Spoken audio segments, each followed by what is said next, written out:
Olá, vamos agora, ainda dando continuidade a esse módulo 9, quase finalizando o nosso curso, né? A falar um pouco sobre os indicadores assistenciais e gerenciais em dor.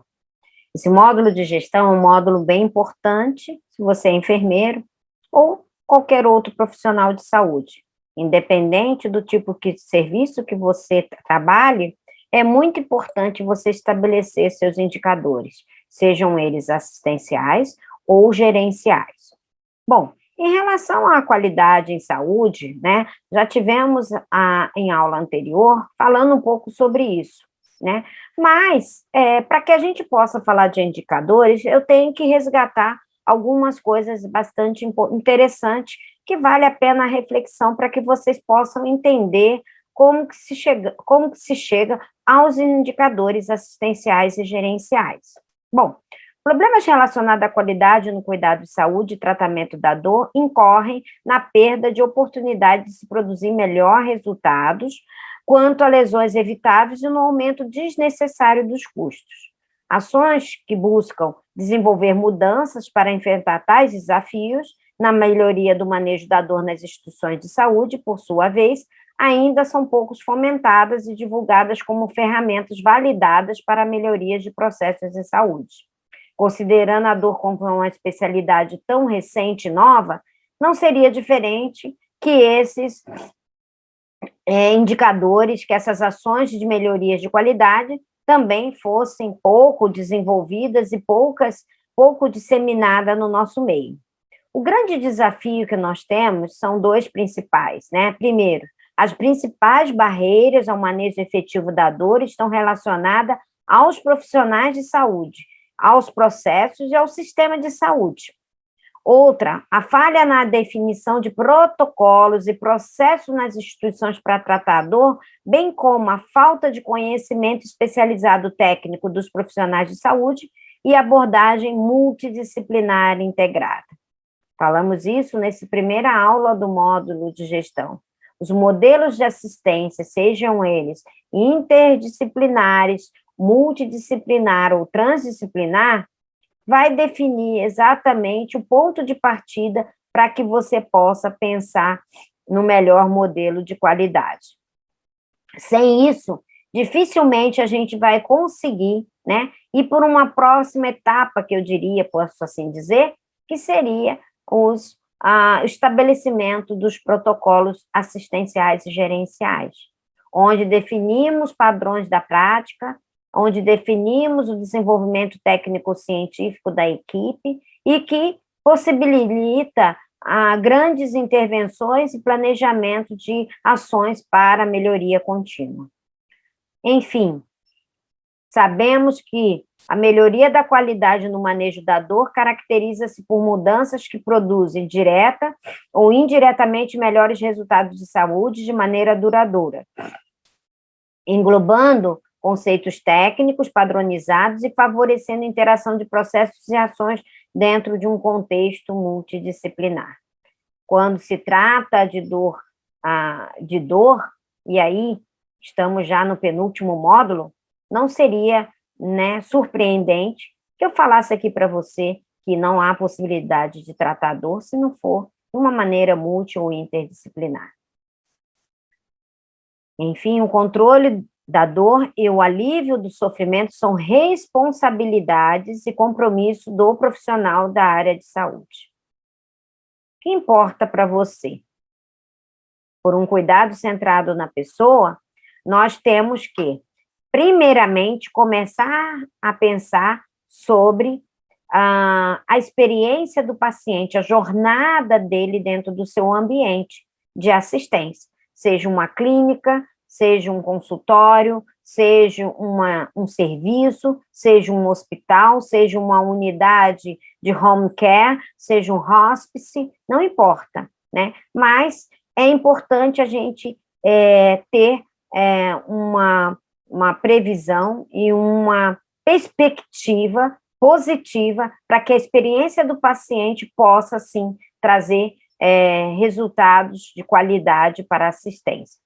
De forma sintética, pode-se afirmar que são 3 os principais aspectos a serem avaliados nos programas e serviços de saúde. Primeiro é a qualidade, depois a produtividade, e o terceiro é custo. Falando de uma maneira assistencial e de gestão, não poderíamos de explorar um pouquinho esses 3 pilares que fazem parte dos programas da experiência do paciente e dos programas de qualidade dentro das instituições.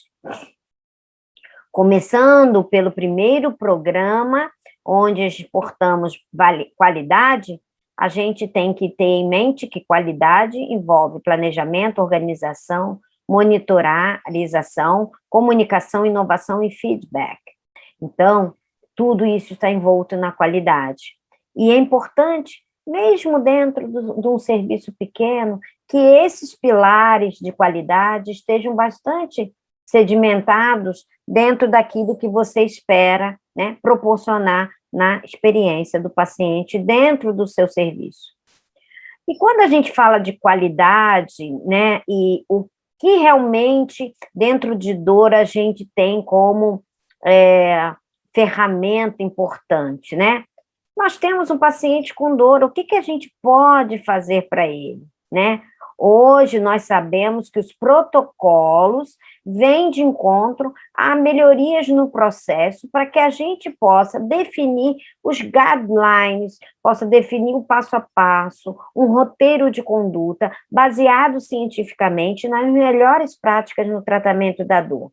Os protocolos assistenciais são ferramentas muito importantes para a melhoria de processos de qualidade.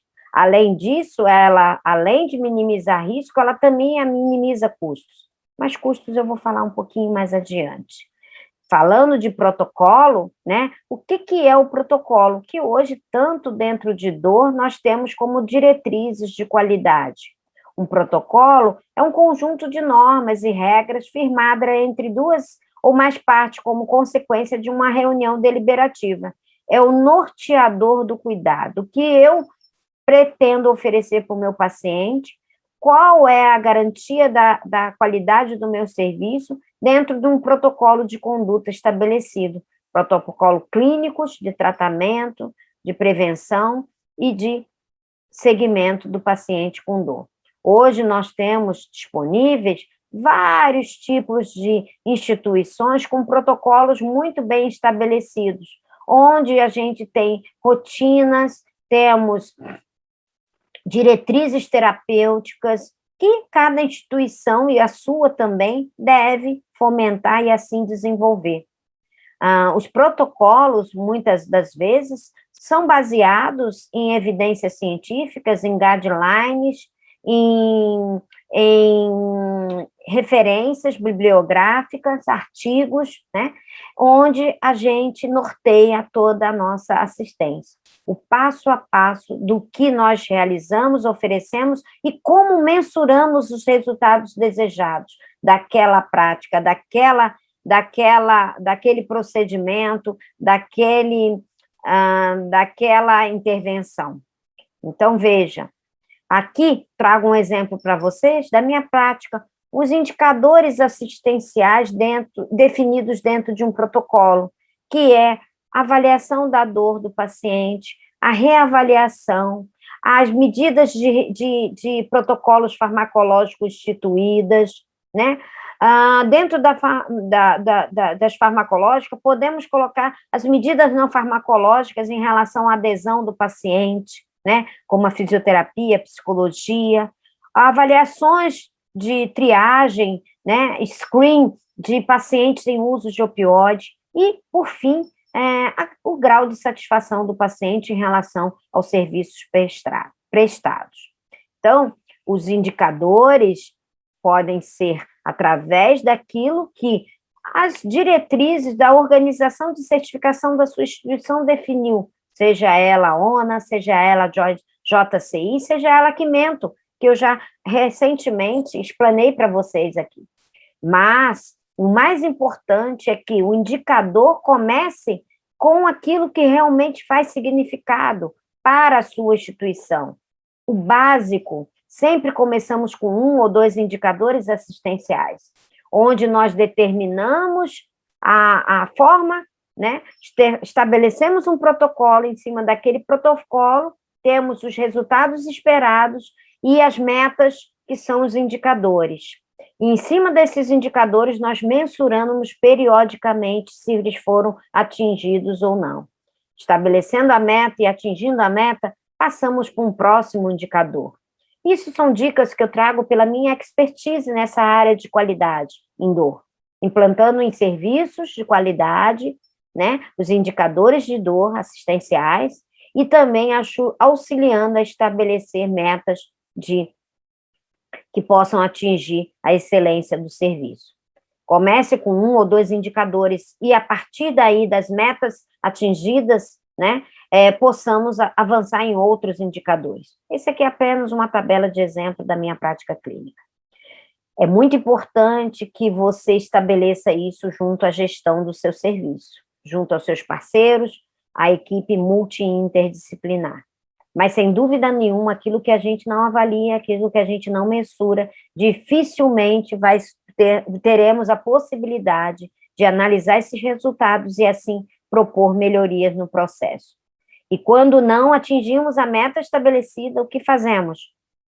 Nós revemos o processo, estabelecemos intervenções para contornar e para minimizar ou até mesmo para sanar o problema no processo ou as interferências, os ajustes necessários e reavaliamos. Então, os indicadores assistenciais são ferramentas valiosíssimas para que nós possamos alterar, modificar a grande oportunidade de crescer, né, em qualidade no nosso serviço. E com a dor não é diferente.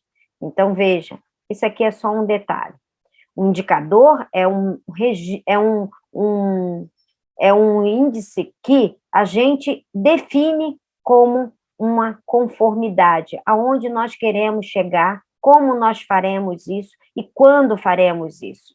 Um modelo aqui, eu deixei um exemplo, né? O objetivo desse indicador é o quê? Mensurar o registro de avaliação de dor uma vez por turno e o registro de reavaliação no período após medidas de até 1 hora após a ocorrência da dor. Eu defini esse indicador. Então, qual é a minha meta? É que 95% dos registros dos pacientes tenham avaliado a sua dor, uma vez por turno de trabalho. E que, diante de dor, eu atinja até 85% dos pacientes reavaliados em até 1 hora. Isso é um modelo só para exemplificar para vocês um tipo de indicador. E aí, cada um tem que escolher. Tem um indicador também que é o uso da escala adequada à condição clínica do paciente, né? Então, também é um objetivo. Também temos que estabelecer meta. E atrás da meta, nós estabelecemos as nossas intervenções. Hoje, nós podemos nos disponibilizar da informática no gerenciamento da dor. Sabemos que a informatização da avaliação da dor permite o monitoramento da sua ocorrência e o comportamento de forma mais rápida, mais proativa, por meio de intervenções. Este ano ainda, de 2021, e provavelmente no início do 2022, com certeza estaremos disponibilizando aqui pela dor um web app de avaliação de dor. Avaliação multidimensional, principalmente para instituições, para clínicas, para consultórios, para unidades de atendimento, seja ele ambulatorial ou hospitalar, de avaliação de dor informatizado. Porque quando a gente avalia de maneira informatizada, utilizando recursos, né, digitais, nós temos a prontidão no resultado e, consequentemente, a visualização e a intervenção iniciada de maneira mais precoce e, assim, poder permitir a melhor eficácia terapêutica, atendendo às necessidades do paciente. Aqui mostrando que também os indicadores de qualidade são extremamente importantes como um impacto nas estratégias educativas. Então, Aqui mostrou nesse trabalho o impacto dessas estratégias nos indicadores de qualidade de controle de dor de um hospital de alta complexidade. E concluiu que a implantação de um programa de educação continuada mostrou efetivo em promover melhora da assistência no cuidado ao paciente com dor e dos resultados dos indicadores assistenciais em relação ao protocolo de dor institucional. Muito interessante esse artigo, porque recente, até de 2020, onde a gente percebe que, diante de uma avaliação de indicador estabelecido pela instituição e onde não foi atingida a meta esperada, ações de educação foram instituídas efetivamente e os resultados colhidos com grande êxito e resultado satisfatório, comprometendo e impactando de maneira bastante positiva na qualidade da assistência aos pacientes. Sabemos, no entanto, gente, que equipes com treinamentos e competência específica em dor não é algo tão simples de realizar, porque nós temos realmente hoje uma prevalência muito grande na prática clínica de profissionais de saúde sem um conhecimento adequado no gerenciamento da dor. E esse gap que nós temos no conhecimento, na nossa formação básica, com certeza impacta, né, e faz muito a diferença quando a gente lida com um paciente com dor crônica. E isso prejudica muito o entendimento e a adesão aos protocolos gerenciais.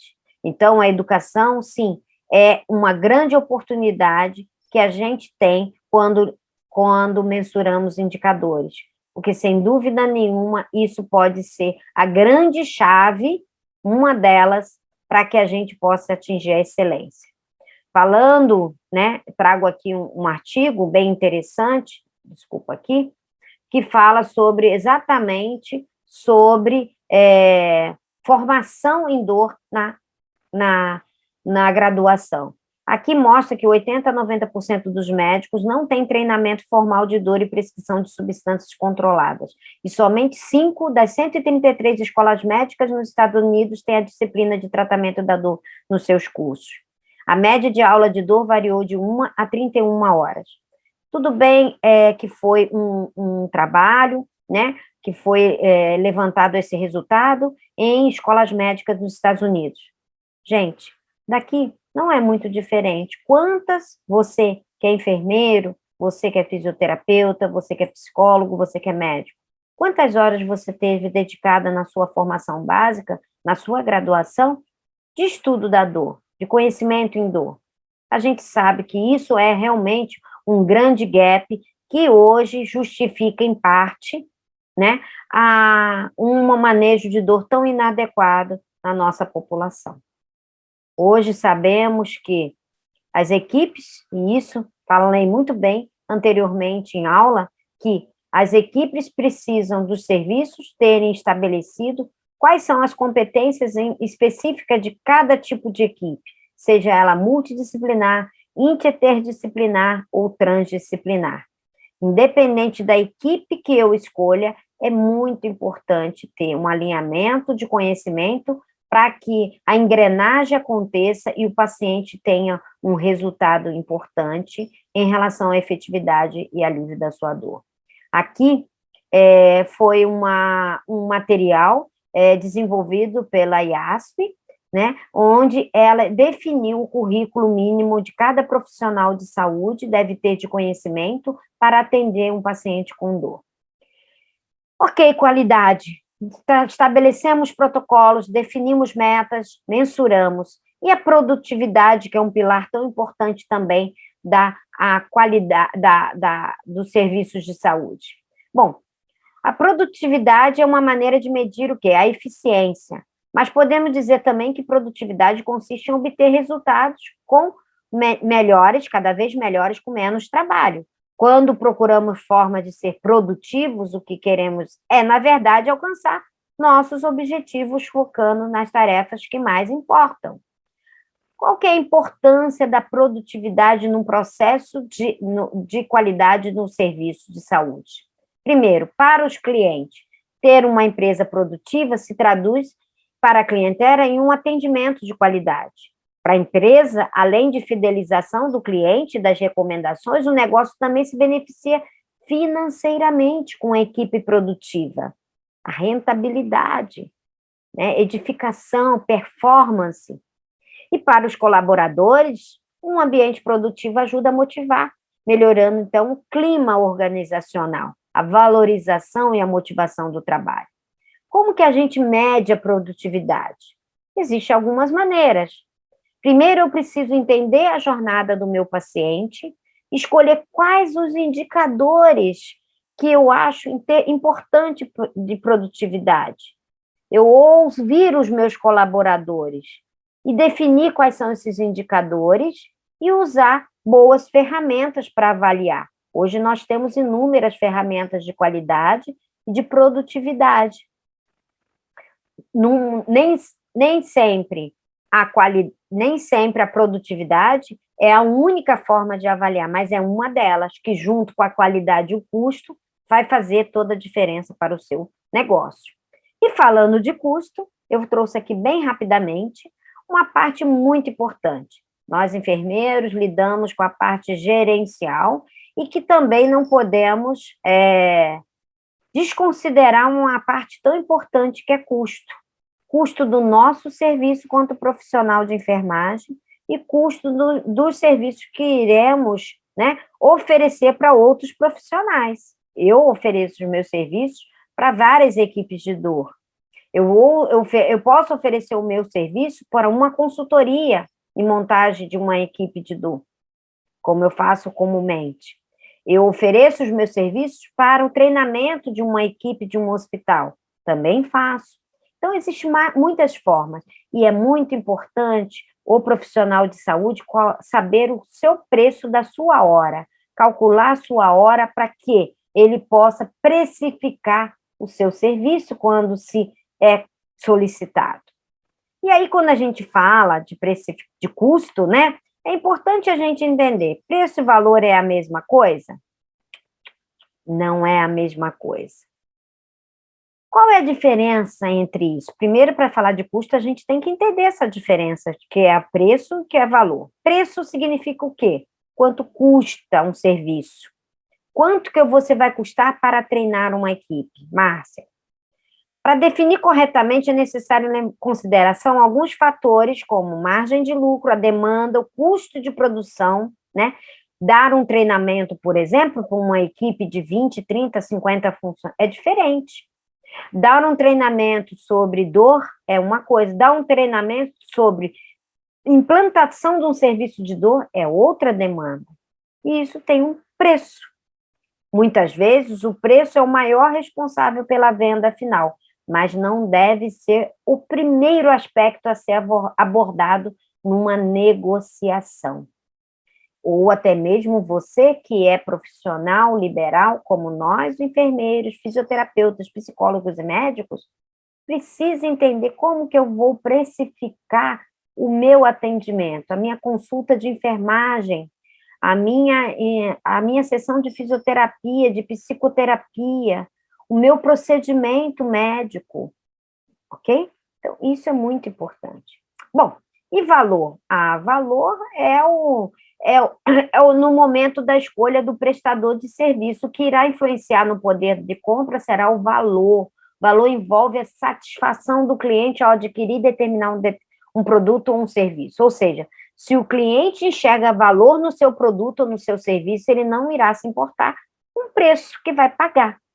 O valor diz mais sobre a qualidade do que o dinheiro em si. Se você sabe o valor e as qualidades do seu produto ou serviço, certamente será mais fácil vender. Quando ele solicita o seu serviço, o paciente ele quer saber o valor e não o preço.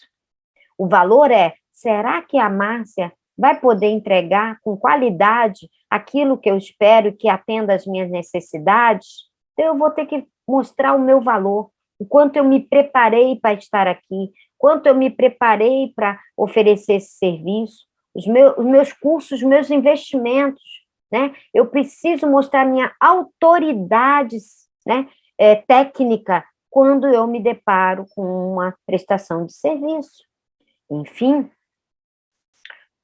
o que se paga é preço, mas o que o paciente leva ou o profissional que você está prestando serviço é o valor.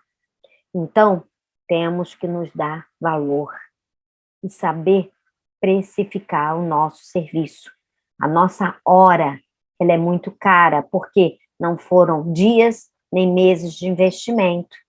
Você, com certeza, investiu muito para estar aqui. Fazer esse curso é um investimento. E, com certeza, não vai fazer, você não vai sair deste curso da mesma maneira que entrou. Isso vai fazer alguma diferença na sua vida. Pode ser uma pouca, média, uma grande diferença. Eu espero que faça alguma diferença. Porque o que eu estou entregando não é preço. Preço é o menor. O que importa é o valor que agrega a você profissional. Então, veja, isso é muito importante. Então, valor é uma coisa e preço é outra, e elas precisam estar em equilíbrio. E aí, precificar serviços tem a ver com se você atende particular ou convênio, seja você através de uma consulta de enfermagem, de uma acupuntura, através de um floral, através de uma prática integrativa, através de uma sessão de psicoterapia, de uma fisioterapia, de um bloqueio médico, uma infiltração, através de um laser, não importa o serviço que você está oferecendo. Você tem a opção de fazer através de uma rede particular ou através de convênio, numa instituição pública ou privada.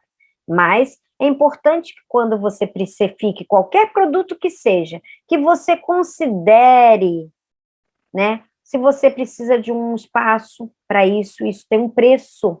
Eu pago por esse espaço. Se eu vou utilizar materiais, se eu vou utilizar medicamento, se eu vou emitir uma nota da minha empresa, um recibo do meu serviço, eu pago imposto sobre esse serviço.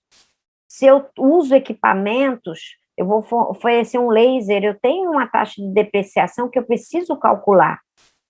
E a taxa do serviço, o meu honorário, pode ser médico, de enfermagem, fisioterapeuta, psicólogo, nutricionista, terapeuta ocupacional, farmacêutico, não importa. Isto tudo vai compor um serviço, e eu preciso considerar tudo isso.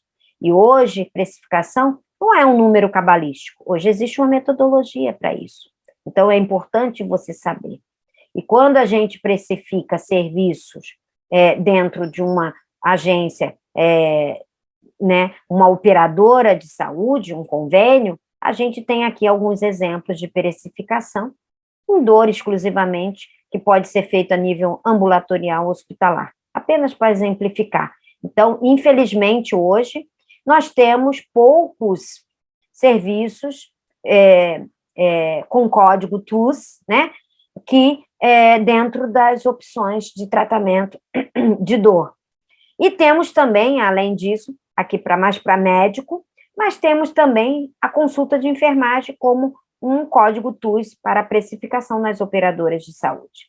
E quando eu penso em indicadores gerenciais, eu tenho que considerar no meu serviço, na minha instituição, os pacientes que estão sendo atendidos por profissionais, se realizo procedimentos ambulatoriais ou dentro do hospital, se eu faço alguns pacotes ou protocolos clínicos, eu ofereço a esses pacientes, se esse paciente da primeira vez, se ele retorna depois da primeira vez, se eu atendo convênio particular, a rotatividade da minha equipe multi ou interdisciplinar, o tempo de espera de agendamento comigo na consulta ou no meu atendimento, na minha sessão, e se eu uso salas, eu também preciso mensurar a efetividade e a taxa de ocupação, porque isso envolve custo.